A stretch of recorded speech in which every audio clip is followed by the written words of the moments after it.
Vasishta continued. Thereupon I asked the Lord, if this consciousness is omnipresent, how then does one become insentient and inert in this world?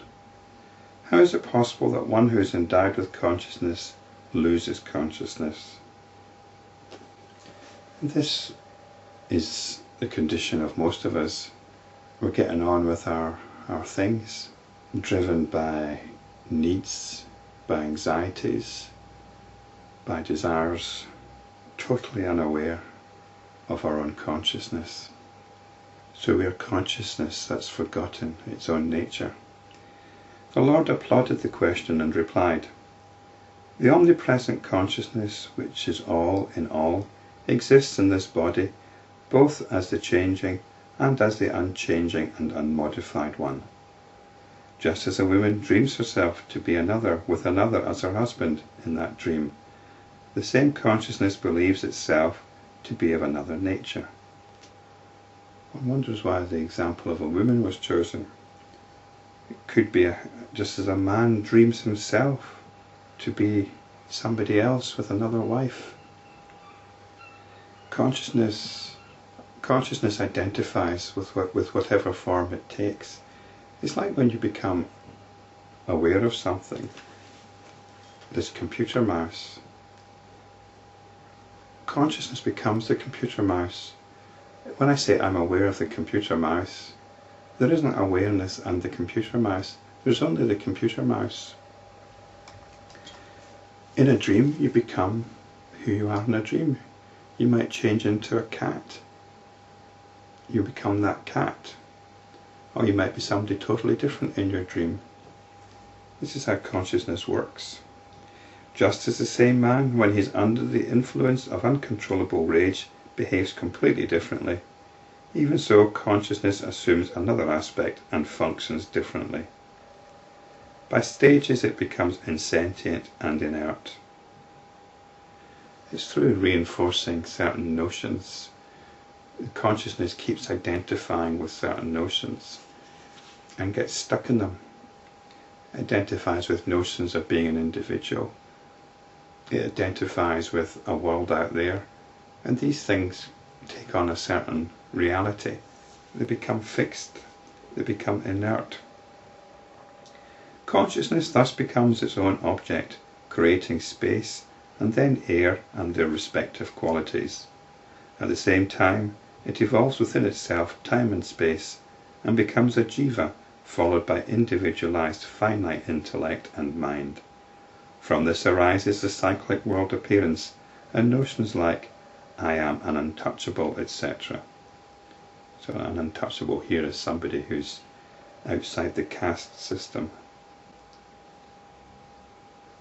So I suppose the etc. is your social position. You identify with your social position, with your job, with your family status, with your peer status, and so on.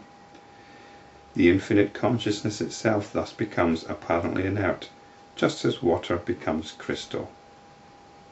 I think that must mean ice, just as water becomes ice.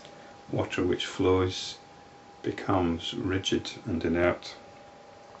Thereafter the mind becomes deluded, entertains cravings, falls a prey to lust and anger, experiences prosperity and adversity, suffers pain and pleasure, clings to hope, endures terrible suffering, and is filled with likes and dislikes that perpetuate the delusion.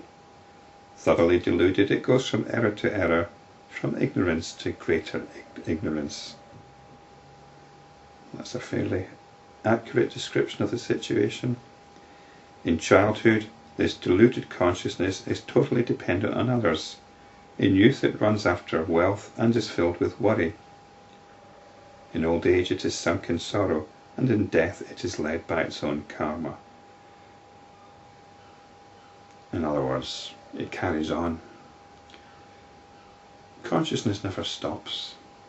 It's always doing something. It's identifying with things all the time. But whether the notions that make up our sense of identity continue, well, they may or they may not. So here it's understood that this deluded consciousness is reborn in conditions conducive to its karma. In accordance with that karma, it is born in heaven or in hell, in the netherworld or on earth as a human, subhuman or inanimate being. It is the same consciousness that appears as Vishnu, Shiva, Brahma and others. It is the same consciousness that functions as the sun, the moon, the wind, the factors that cause changes in seasons, day and night. It is the same consciousness that is the life force in seeds and the characteristics of all material substance. This consciousness, which is conditioned by self-limitation, is afraid of itself. Such is the truth concerning the jiva consciousness. It is also known as Karma-atma. That's the self that is caught in the wheel of action and reaction. It's a bit like being caught in a revolving door.